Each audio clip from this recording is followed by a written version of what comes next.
സഞ്ചാരികളുടെ ഇന്നത്തെ യാത്ര പോകുന്നത് ആറ്റുകാൽ ശ്രീ ഭഗവതി ക്ഷേത്രത്തിലേക്കാണ്. ഏകദേശം കരമന മുതൽ തന്നെ വർണ്ണ കാഴ്ചകളും അലങ്കാര ലൈറ്റുകളും കാണാം.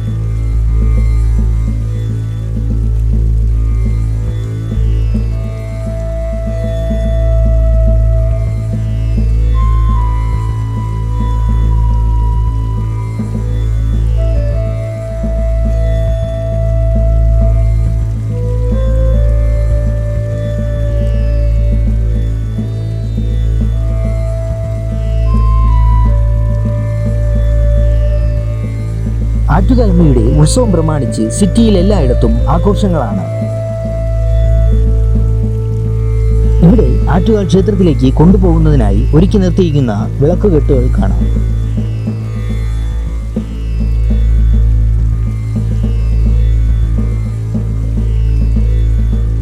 ഇപ്പോൾ നമ്മൾ കിള്ളിപ്പാലത്തിലൂടെ ക്ഷേത്രത്തിലേക്ക് പോവുകയാണ്.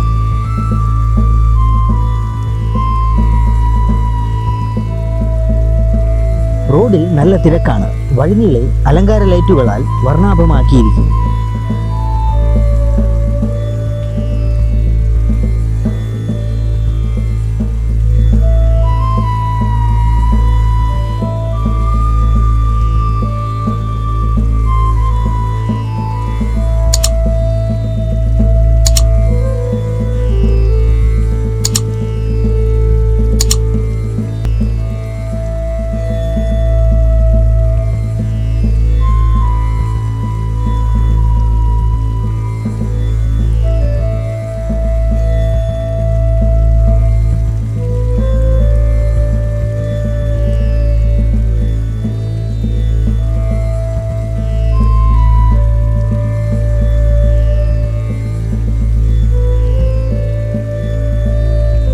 നമ്മളിപ്പോൾ ക്ഷേത്രത്തിന്റെ പരിസരത്തെത്തി.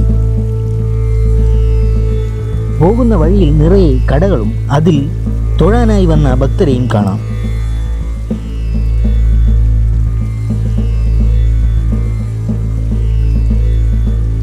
ക്ഷേത്രനടയിലായി വലിയ ആർച്ച് കാണാൻ സാധിക്കും.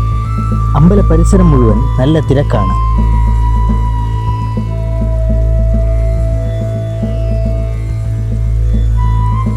ഇതാണ് ഇവിടത്തെ പ്രധാന സ്റ്റേജ്. ഇവിടെ പ്രോഗ്രാമിനുള്ള ഒരുക്കങ്ങൾ നടക്കുകയാണ്.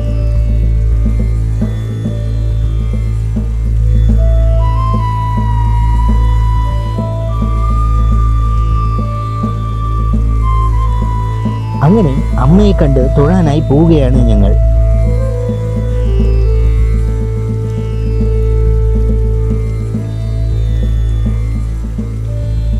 വഴിപാടായുള്ള നാരങ്ങ വിളക്ക് കത്തിക്കുകയാണ് ഭക്തർ.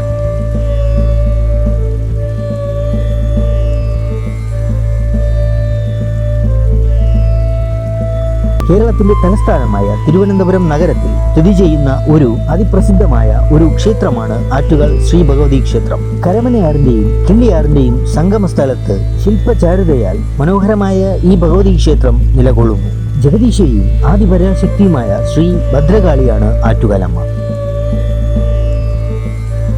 ഈ ക്യൂവിൽ നിൽക്കുന്നത് ദർശനത്തിനായി കാത്തു നിൽക്കുന്ന ഭക്തരാണ്. കൂടുതലായും അന്യജില്ലയിൽ നിന്ന് വരുന്നവരാണ് ഇതിൽ കൂടുതലും. അങ്ങനെ ഞങ്ങൾ ദർശനം കഴിഞ്ഞ് പുറത്തിറങ്ങി. ചിരപുരാതനമായ ഈ ക്ഷേത്രം സ്ത്രീകളുടെ ശബരിമല എന്നും അറിയപ്പെടുന്നു. ഇവിടുത്തെ പ്രധാന ഉത്സവമാണ് പൊങ്കാല മഹോത്സവം. കേരളത്തിലെ ആദ്യ പൊങ്കാല മഹോത്സവമായിട്ടാണ് ആറ്റുകാൽ പൊങ്കാല അറിയപ്പെടുന്നത്. കുംഭമാസത്തിലെ കാർത്തിക നാളിൽ ഉത്സവം ആരംഭിച്ച് 10 ദിവസങ്ങളിലായി നടക്കുന്ന ചടങ്ങുകളിൽ പ്രധാനം പൂരം നാളും പൗർണമിയും ഒന്നിച്ചു വരുന്ന ദിവസം നടക്കുന്ന പൊങ്കാലയാണ്. ഏകദേശം 10 കിലോമീറ്ററോളം റോഡിന്റെ ഇരുവശങ്ങളിലായി പൊങ്കാലകൾ നിറയും. ഏറ്റവും കൂടുതൽ സ്ത്രീകൾ പങ്കെടുക്കുന്ന ഈ ചടങ്ങ് ഗിന്നസ് ബുക്കിൽ ഇടം നേടിയതാണ്. തിരികെ വരുമ്പോൾ മുന്നിലായി ക്ഷേത്രത്തിലേക്ക് പോകുന്ന വിളക്കുകെട്ടുകളെ കാണാം. ചെണ്ടമേളത്തിന്റെയും വാദ്യോപകരണങ്ങളുടെയും അകമ്പടിയായി വരിവരിയായി വരികയാണ് വിളക്കുകെട്ടുകൾ.